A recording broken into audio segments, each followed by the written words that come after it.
पाठ 5 उत्साह और अट नहीं रही क्षितिज भाग 2 हिंदी सूर्यकांत त्रिपाठी निराला। प्रश्न अभ्यास। प्रश्न 1। कवि बादल से फुहार, रिमझिम या बरसने के स्थान पर गरजने के लिए कहता है, क्यों? उत्तर।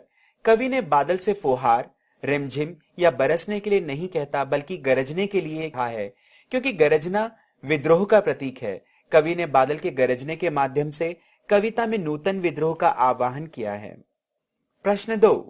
कविता का शीर्षक उत्साह क्यों रखा गया है? उत्तर। यह एक आह्वान गीत है। कवि क्रांति लाने के लिए लोगों को उत्साहित करना चाहते हैं।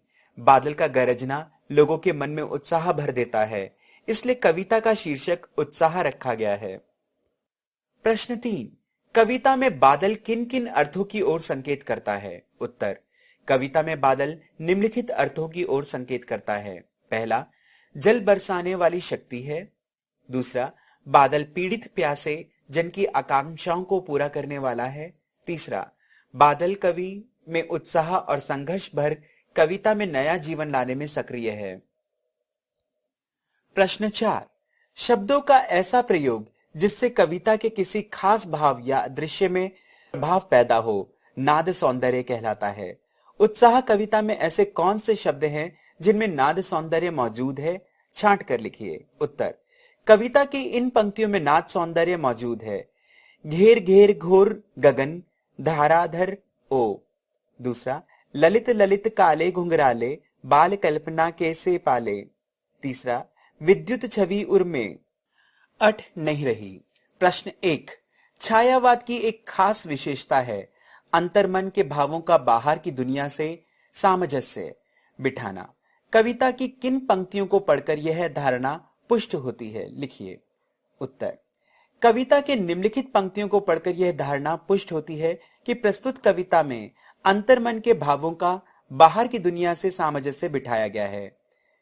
कहीं सांस लेते हो, घर घर भर देते हो, उड़ने को नभ में तुम पर पर कर देते हो। प्रश्न 2। कवि की आंख फागुन की सुंदरता से क्यों नहीं हट रही हैं? उत्तर। फागुन का मौसम तथा दृश्य अत्यंत मनमोहक होता है।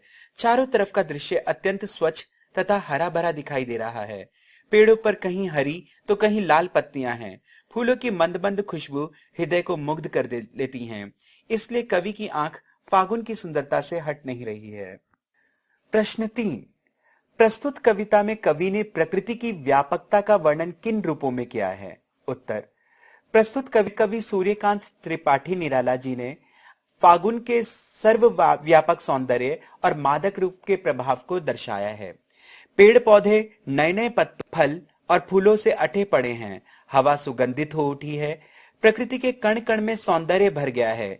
खेत खलिहानों, बाग बगीचों, जीव जंतुओं, पशु पक्षियों एवं चौक चौबारों में फागुन का उल्लास सहज ही दिखाई देता है। प्रश्न 4। फागुन में ऐसा क्या होता है जो बाकी ऋतुओं से भिन्न होता है? उत्तर। फागुन में सर्वत्र मादकता छाई रहती है।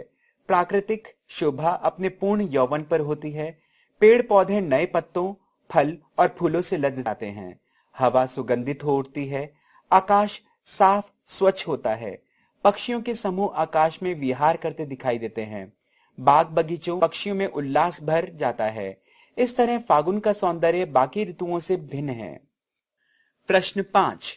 इन कविताओं के आधार पर निराला के काव्य शिल्प की विशेषताएं बताइए। उत्तर।